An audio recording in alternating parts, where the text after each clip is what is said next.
دل کے زیادہ خوشخبر کے رفیق تم ہی بتاؤ پھر کہ یہ کاروبار حیات کس کے حساب میں. میری زندگی میں بس ایک کتاب ہے، ایک چراغ ہے، ایک خواب ہے اور تم ہو. ایک نظم ہے کہ ابھی کچھ دن لگیں گے، ابھی کچھ دن لگیں گے، دل ایسے شہر کے پامال ہو جانے کا منظر بھولنے میں ابھی کچھ دن لگیں گے. دل ایسے شہر کے پامال ہو جانے کا منظر بھولنے میں ابھی کچھ دن لگیں گے. جہان رنگ کے سارے خس و خاشاک سب سر و سنوبر بھولنے میں ابھی کچھ دن لگیں گے. تھکے ہارے ہوئے خوابوں کے ساحل پر کہیں امید کا چھوٹا سا ایک گھر بنتے بنتے رہ گیا ہے. وہ ایک گھر بھولنے میں ابھی کچھ دن لگیں گے. مگر اب دن ہی کتنے رہ گئے ہیں، مگر اب دن ہی کتنے رہ گئے ہیں. کسی دن دل کی لوح منتظر پر اچانک رات اترے گی. میری بے نور آنکھوں کے خزانے میں چھپے ہر خواب کی تکمیل کر دے گی. مجھے بھی خواب میں تبدیل کر دے گی. ایک ایسا خواب جس کا دیکھنا ممکن نہیں تھا، ایک ایسا خواب جس کے دامن سچاک میں کوئی مبارک کوئی روشن دن نہیں تھا. ابھی کچھ دن لگیں گے. تھکے ہارے ہوئے خوابوں کے ساحل پر کہیں امید کا چھوٹا سا ایک گھر بنتے بنتے رہ گیا ہے. وہ ایک گھر بھولنے میں ابھی کچھ دن لگیں گے. اچھا، میں نے بارہا آپ کی گفتگو سنی مختلف انٹرویوز میں، کئی جگہ. ویسے آپ جب بات کرتے ہیں تو ایک جو بات میں نے محسوس کی، میرا اپنا جو احساس ہے کہ اس درجہ والہانہ شائستگی رب العزت کے لیے آپ کی گفتگو میں پائی جاتی ہے، اس درجہ کہ میں نے بہت کم دیکھی ہے. یہ اس کا کیا آپ فرمائیں گے کہ یہ کیا بہت شروع سے، بہت بچپن سے، ساری زندگی یہ سلسلہ ساتھ رہا؟ میں شروع سے مجھ پہ بہت سے دور آئے، لیکن میں نے اپنا جو پلٹ پلٹ کے اللہ کی طرف آنا، یہ رہا میرے اندر. یہ شعار تھرو آؤٹ رہا آپ کا؟ جی ہاں، یعنی میں یہ نہیں کہ سموتھ سیلنگ نہیں ہے، ٹھیک، لیکن واپسی. اچھا. اب اس میں کاوش کوئی نہ کچھ اہتمام میرا، ہوائیں محفوظ کر رہی ہیں کلام میرا. اب اس میں کاوش کوئی نہ کچھ اہتمام میرا، ہوائیں محفوظ کر رہی ہیں کلام میرا. میں کچھ کریموں کے باب نعمت سے منسلک ہوں، میں کچھ کریموں کے باب نعمت سے منسلک ہوں، سو خود بخود ہو رہا ہے سب انتظام میرا. میں کچھ کریموں کے باب نعمت سے منسلک ہوں، سو خود بخود ہو رہا ہے سب انتظام میرا. یہ میرے دشمن یوں ہی تو پسپا نہیں ہوئے ہیں، کوئی تو ہے لے رہا ہے جو انتقام میرا. یہ میرے دشمن یوں ہی تو پسپا نہیں ہوئے ہیں، کوئی تو ہے لے رہا ہے جو انتقام میرا. میں سرکشی سے سپردگی کی طرف چلا ہوں، میں سرکشی سے سپردگی کی طرف چلا ہوں. خدا جو چاہے تو یہ بھی ہو جائے کام میرا. اب اس میں کاوش کوئی نہ کچھ اہتمام میرا، ہوائیں محفوظ کر رہی ہیں کلام میرا. میں نے کوشش کی کہ میں آپ کو ایک نظم سناؤں. میں ایک وقت آیا کہ مجھ سے شعر نہیں ہو رہا تھا. میں لندن میں تھا اور سال گزر گیا اور میں بہت تنخواہ پا رہا تھا، بہت آسائشیں تھیں اور شعر نہیں ہو رہا تھا. تو ایک رات کو میں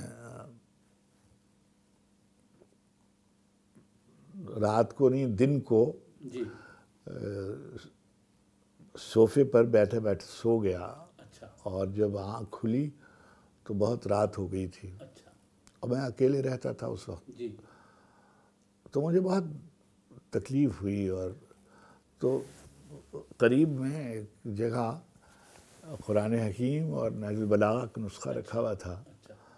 تو میں اٹھا اور اٹھ کے میں اس پر چلا گیا اور مجھ پر ایک خاص طرح کی کیفیت طاری ہوئی. تو میں نے کہا کہ میں گھر سے باہر چلا جاؤں. تو میں نے اوور کوٹ پہنا اور اس وقت بہت دیر ہو گئی تھی اور میں نکل کر اور سڑک پر چلا گیا. سناٹا تھا، سردیوں کا زمانہ تھا. جب میں واپس آ رہا تھا لمبی واک سے جی تو میں نے دیکھا کہ میں مصرے کہہ رہا ہوں، خوب خوب اور یعنی بائی دا ٹائم میں گھر آیا جی تو وہ نظم جو تھی وہ مکمل ہو چکی ہوئی تھی. اچھا تو میرے اندر جو بہت سی گرہیں پڑی ہوئی تھیں جی وہ خود بخود جیسے اس کی کشود کی صورت نکلی. وہ نظم میں مناسب سمجھا تو سناتا ہوں تاکید کیا. کرتے ہیں. اس کا عنوان ہے مکالمہ. اچھا مکالمہ. ہوا کے پردے میں کون ہے جو چراغ کی لو سے کھیلتا ہے؟ واہ ہوا کے پردے میں کون ہے جو چراغ کی لو سے کھیلتا ہے؟ کوئی تو ہوگا. حجاب کو رمز نور کہتا ہے اور پرتوں سے کھیلتا ہے. واہ کوئی تو ہوگا. ہوا کے پردے میں کون ہے جو چراغ کی لو سے کھیلتا ہے؟ حجاب کو رمز نور کہتا ہے اور پرتوں سے کھیلتا ہے. جو خلط انتصاب پہنا کے وقت کی رو سے کھیلتا ہے. واہ واہ کوئی تو ہوگا. واہ کوئی نہیں ہے، کہیں نہیں ہے. یہ خوش یقینوں کے خوش گمانوں کے واہمے ہیں جو ہر سوالی سے بیعت اعتبار لیتے ہیں، اس کو اندر سے مار دیتے ہیں. خوب خوب کوئی نہیں ہے، کہیں نہیں ہے. یہ خوش یقینوں کے خوش گمانوں کے واہمے ہیں جو ہر سوالی سے بیعت اعتبار لیتے ہیں، اس کو اندر سے مار دیتے ہیں. تو کون ہے وہ جو لوح آب رواں پہ سورج کو ثبت کرتا ہے اور بادل اچھالتا ہے؟ واہ واہ تو کون ہے وہ جو لوح آب رواں پہ سورج کو ثبت کرتا ہے اور بادل اچھالتا ہے؟ جو بادلوں کو سمندروں پر کشید کرتا ہے اور بطن صدف میں خورشید ڈھالتا ہے. کیا بات ہے. وہ سنگ میں آگ، آگ میں رنگ، رنگ میں روشنی کے امکان رکھنے والا. وہ خاک میں صوت، صوت میں حرف، حرف میں زندگی کے سامان رکھنے والا. نہیں، کوئی ہے، سبحان اللہ کہیں کوئی ہے، سبحان اللہ کوئی تو ہوگا. سبحان اللہ سبحان. محترم ایک بات مجھے بڑی تعجب خیز لگتی ہے، چونکہ اسی معاشرے میں رہتا ہوں میں، بڑے لوگوں سے ملنا ملانا رہا ہے، عمر بھی کافی ہو گئی ہے. ہوتا عام طور پر یہ ہے کہ آدمی جن لوگوں سے متاثر ہوتا ہے زندگی میں تو عادات و اطوار بھی ان کے اختیار کر لیتا ہے. اچھا، آپ کے روابط ہر طرح کے لوگوں سے رہے اور بڑی بلند سطح پہ رہے، بہت کلوز رہے آپ ایسے لوگوں سے جو اپنی جگہ تو بہت بڑے لوگ ہیں، لیکن بعض عادتیں جیسے باد و ساغر سے ان کا لگاؤ، اور پھر اس کے ساتھ جو دوسرے لوازمات ہیں تو ان کے ساتھ ان کا لگاؤ، وہ ڈھکی چھپی چیزیں نہیں ہیں. آپ ہم دیکھتے ہیں کہ آپ جو لوگ آپ کے یوں سمجھیے حمایت میں نہیں بھی بولتے، یا جو لوگ یوں کہیے کہ آپ کے خلاف بھی بات کرتے ہیں، سبھی کے کرتے ہیں لوگ بہرحال، یہ بات وہ نہیں کر سکتے کہ آپ نے کبھی یعنی باد و ساغر کی جانب رغبت دکھائی ہو، اور یا یہ کہ اس کے ساتھ جو دوسرے لوازمات ہیں اس طرح آپ بڑے ہوں. کوئی نہیں کہہ سکتا یہ. تو یہ کیسے ممکن ہوا جب کہ آپ کے جو بے حد قریبی جو آپ کے تعلق رکھنے والے تھے وہ ان چیزوں میں شامل تھے، ان چیزوں یہ چیزیں ان میں اس میں کچھ مجھے نہیں معلوم. میں تو ایسے آپ دیکھیے، یہ جو محفوظ رکھنا ہوتا ہے، کبھی کبھی ایک فریز استعمال ہوتا ہے قرآن میں کہ اگر ہم نہ چاہتے تو تم یہ کر جاتے. تو میں جب یورپ میں تھا تب بھی مجھے بہت بالکل مواقع بھی، اور جب میں لکھنؤ میں تھا، دیکھیے لکھنؤ کا پورا معاشرہ جو تھا اس کی جو خوبیاں اپنی جگہ، لیکن جو اس کی عیش کوشی تھی وہ بھی کسی سے ڈھکی چھپی تو نہیں ہے. یعنی اس کے بادشاہوں سے لے کر، اس کے شاعروں سے لے کر اس کے عوام الناس تک، یعنی ان کا وہ زہر عشق ہو یا اندر صبا ہو یا رہس ہو یا امراؤ جان ادا ہو، یہ سب چیزیں تو کوئی اس سے یعنی کہیں نہ کہیں یہ سب تو ہے.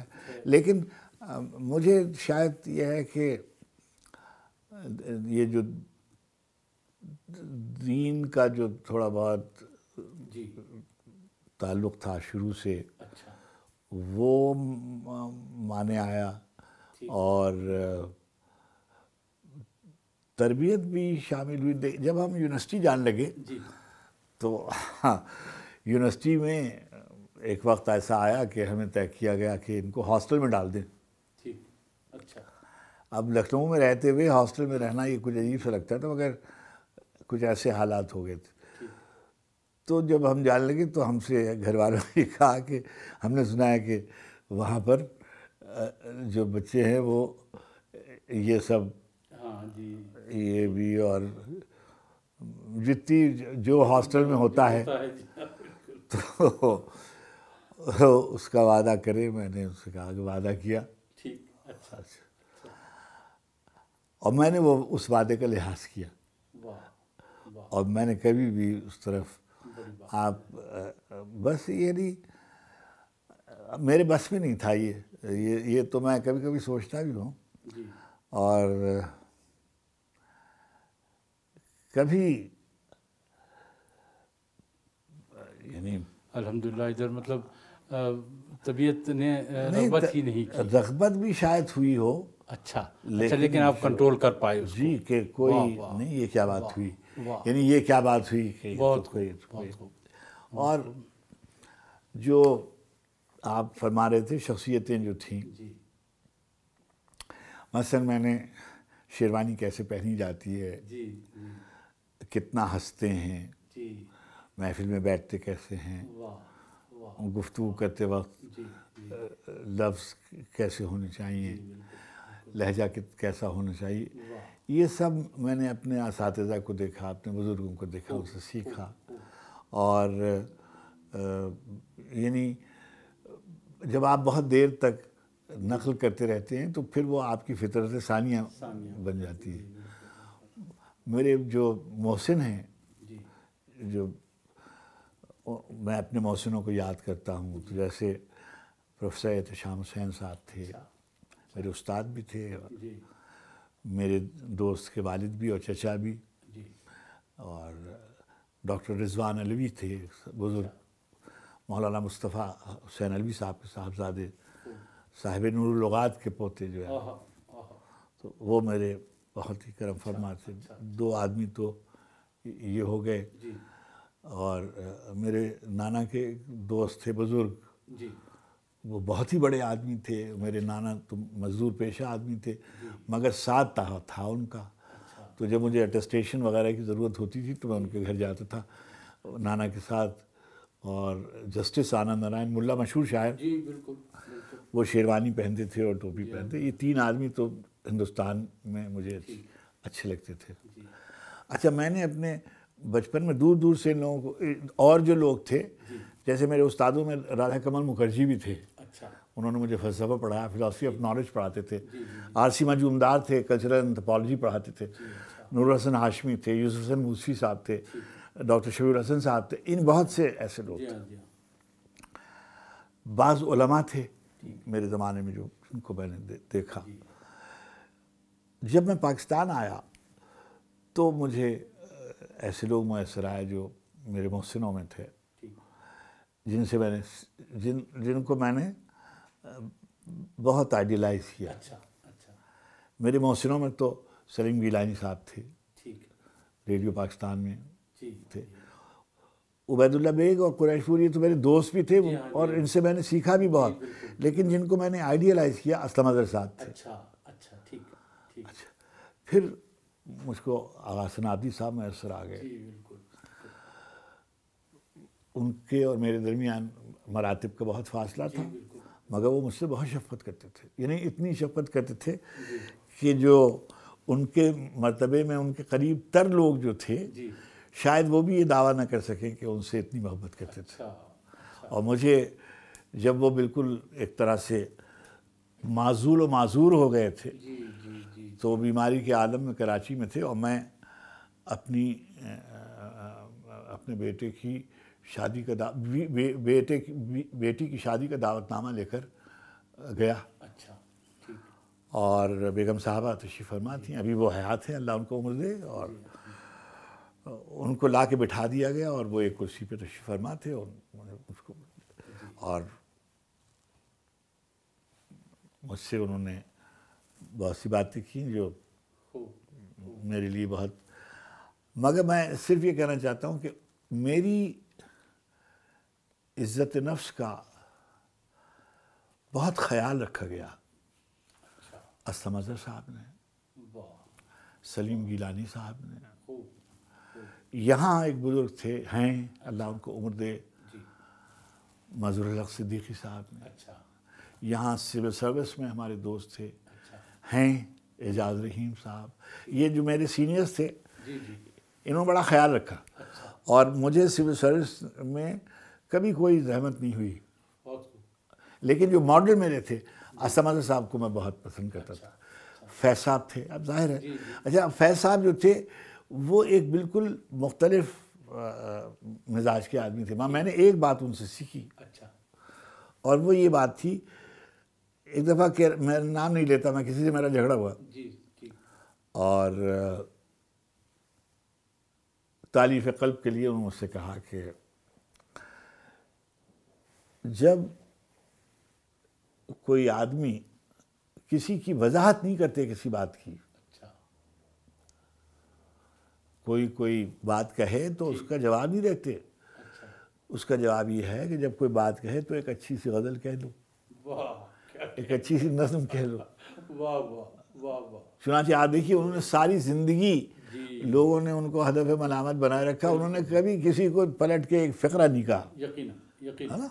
اچھا اب یہ جو ہے، یہ آغا صاحب جو تھے وہ بالکل ایک اور بات کہتے ہیں، مثلا آپ گئے ان کے پاس اور آپ نے کہا کہ آغا صاحب یہ جو افتخار عارف ہے، یہ تو ہر وقت پڑھتا رہتا ہے، دفتر کا کام نہیں کرتا، تو وہ یہ کہیں گے کہ مگر دیکھیے کتاب سے کیسی محبت ہے ان کو، یعنی کوئی بات ہنر کی تو کسی، جی ہاں، وہ آپ کو موقع نہیں فراہم کرتے تھے کہ آپ، اچھا جیسے مشتاق یوسفی صاحب تھے، اب مشتاق یوسفی صاحب نے مجھے میری بہت ادبی تربیت بہت کی، ارے بھائی وہ دیکھو وہ تھیٹر آیا ہوا ہے بریسٹ کا فلاں مدر کریج، وہ کاکیشین چاک سرکل، وہ دیکھاؤ، وہ وہاں لگا ہوا ہے، وہ ہاں انہیں خود دیکھ چکے تھے، دیکھو وہ پال روبنس کی ایگزیبیشن لگی ہوئی ہے ادھر اس گیلری میں، وہ ہوئی آؤ وہاں، اچھا وہ کتاب تم نے دیکھی، فلاں کتاب آئی وہ دیکھ لو، روزانہ میری کوئی 11 بجے صبح کو اور رات کو 11 بجے ضرور بات، یعنی یہ 2 وقت تو ضروری بات ہوتی تھی۔ اچھا ان کا یہ تھا کہ وہ لفظ کے بارے میں بہت محتاط اور چھان پھٹک کے اور جستجو سے شعر لکھتے اور لفظوں کو جوڑنے کا، چنانچہ آپ دیکھیں گے کہ 2 آدمی ایسے ہیں جن کی ایسی نثر، مختار مسعود اور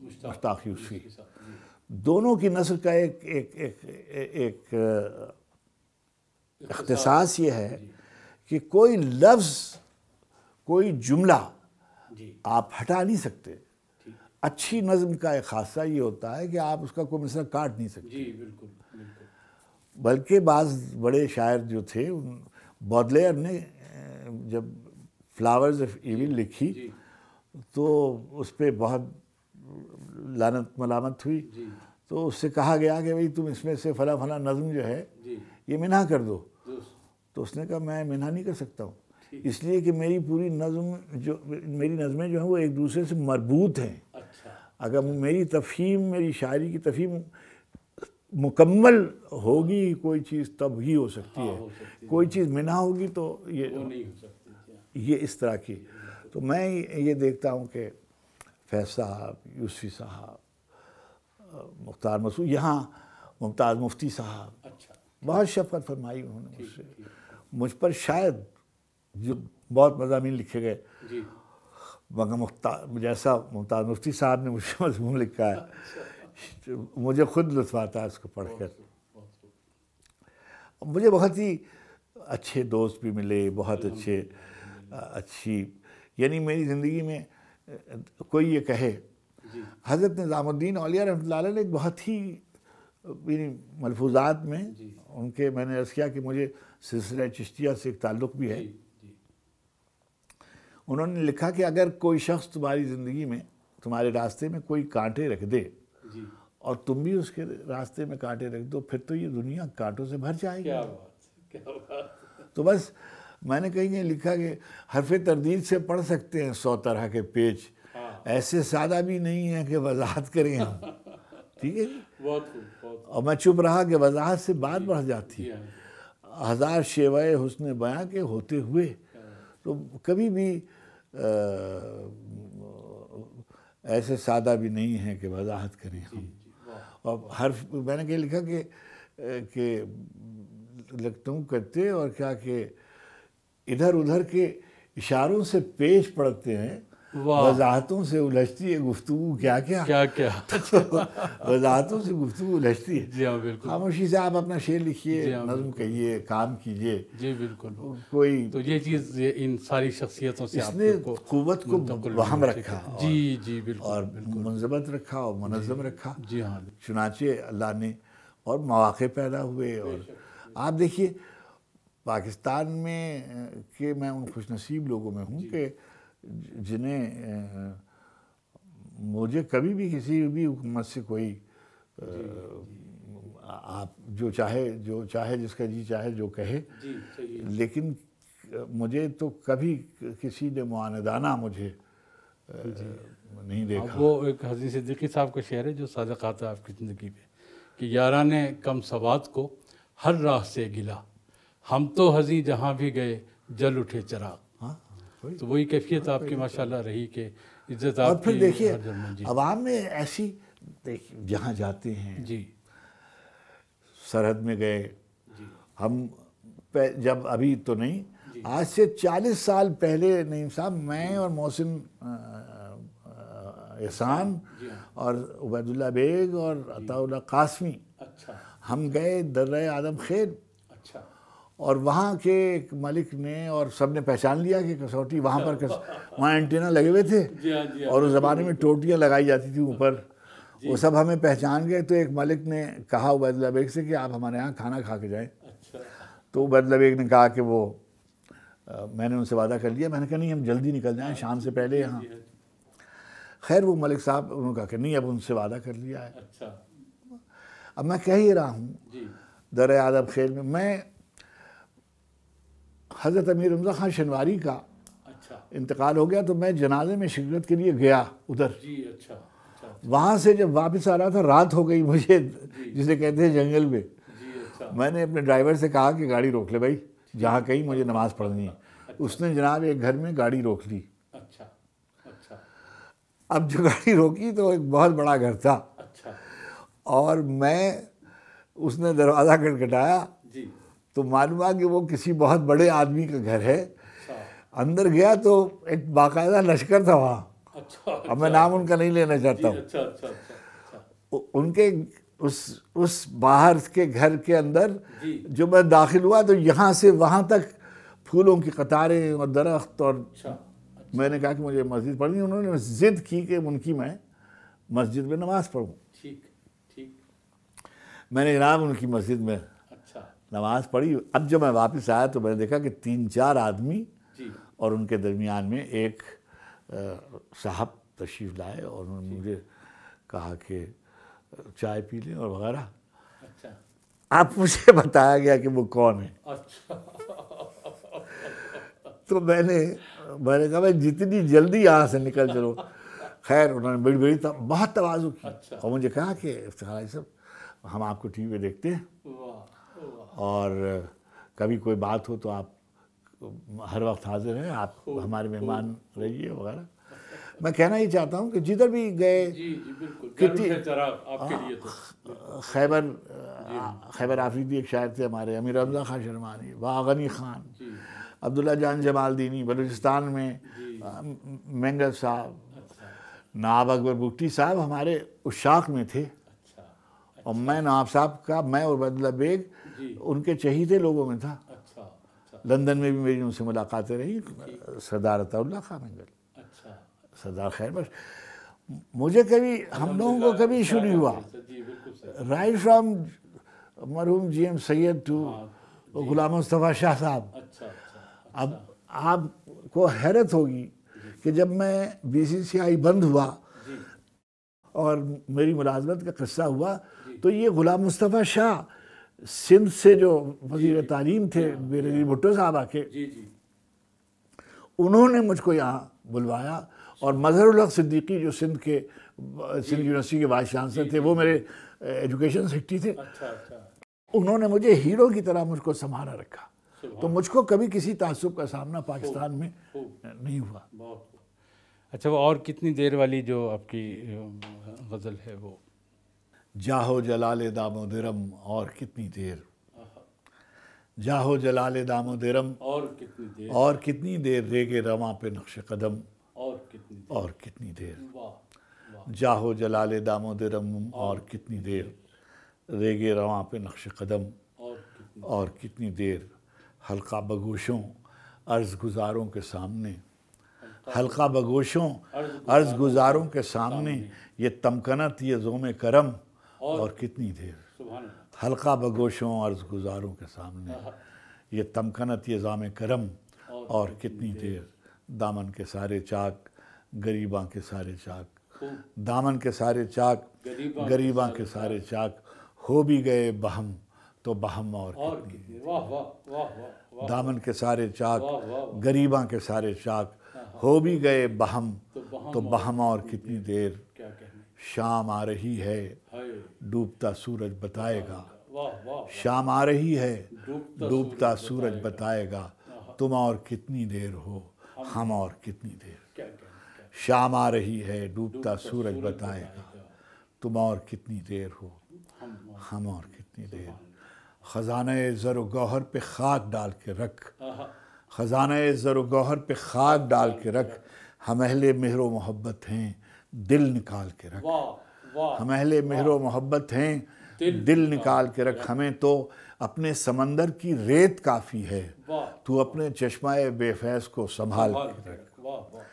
ہمیں تو اپنے سمندر کی ریت کافی ہے, تو اپنے چشمہ بے فیض کو سنبھال کے رکھ. یہ بار بار کنارے پہ کس کو دیکھتا ہے, بھنور کے بیچ کوئی حوصلہ اچھال کے رکھ. بھنور کے بیچ کوئی حوصلہ اچھال کے رکھ. اور شعر دیکھیے گا. جی.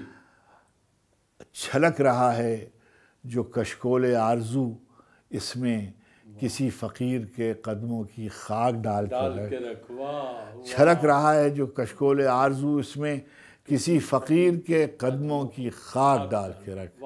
ہمیں تو اپنے سمندر کی ریت کافی ہے, تو اپنے چشمہ بے فیض کو سنبھال کے.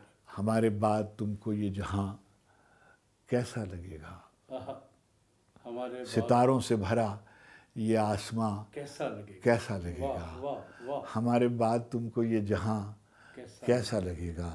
جمع قدموں کے نیچے سے پھسلتی جائے گی ریت, گرے گی جس جگڑی دیوار جہاں کیسا لگے گا. جمع قدموں کے نیچے سے پھسلتی جائے گی ریت, جمع قدموں کے نیچے سے پھسلتی جائے گی ریت, گرے گی جس گھڑی دیوار جہاں کیسا لگے گا. بہت اترا رہے ہو دل کی بازی جیتنے پر, بہت اترا رہے ہو دل کی بازی جیتنے پر, زیاں بعد زیاں کیسا لگے گا. ہمارے بعد تم کو یہ جہاں کیسا لگے گا, ستاروں سے بھرا یہ آسماں کیسا لگے گا. میرے محترم, بے حد ہم شکر گزار ہیں آپ کے. آپ نے اتنا وقت عطا کیا ہم کو, آپ نے ہم سے اتنی باتیں کی, ہم نے بہت سیکھا آپ سے, اور ناظرین بھی یقیناً میں سمجھتا ہوں کہ بہت کچھ حاصل کریں گے اس گفتگو اور اس انٹرویو سے. نہایت شکریہ. بہت مہربانی, بہت کرم. میں آپ کا احسان مند ہوں اور آپ کے ادارے کا احسان مند ہوں کہ انہوں نے یہ موقع فراہم کیا کہ گفتگو کی جا سکے. آخر میں ایک نظم سناؤں, اس کا عنوان ہے کوچ. جس روز ہمارا کوچ ہوگا,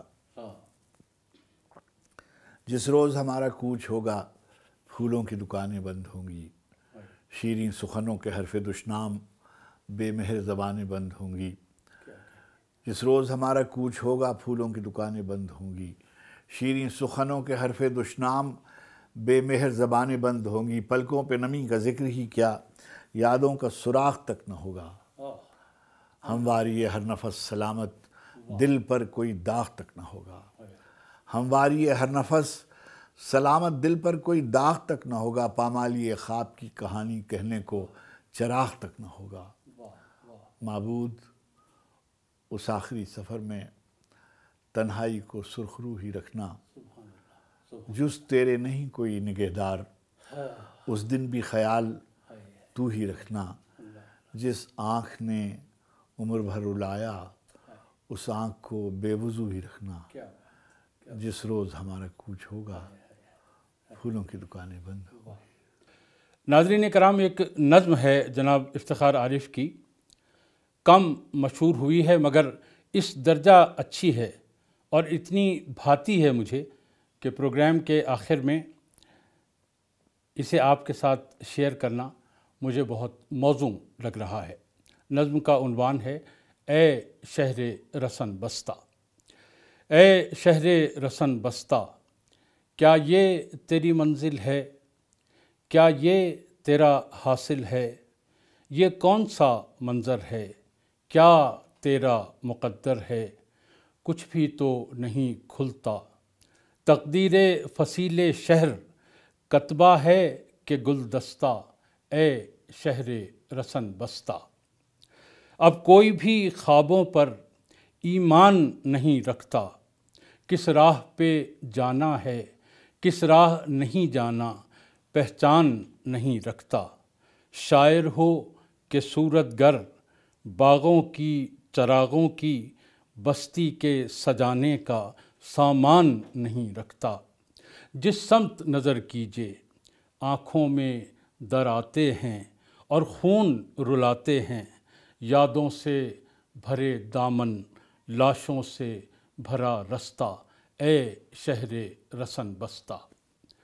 مدت ہوئی لوگوں کو چپ مار گئی جیسے، ٹھکرائی ہوئی خلقت جینے کی کشاکش میں جی ہار گئی جیسے، ہر سانس خجل ٹھہری بیکار گئی جیسے۔ اب غم کی حکایت ہو یا لطف کی باتیں ہوں، کوئی بھی نہیں روتا کوئی بھی نہیں ہنستا، اے شہر رسن بستہ۔ اب وافی نیٹ ورک سے اپنے میزبان ضیاء الدین نعیم کو اجازت دیجیے ناظرین، انشاءاللہ جلد ہی پھر ملاقات ہوگی۔ آپ کو ہمارے پروگرام کیسے لگتے ہیں ضرور فیڈ بیک دیجیے گا، اور اگر اچھے لگتے ہیں تو انہیں اپنے پیجز پر شیئر بھی فرمائیے۔ والسلام، فی امان اللہ۔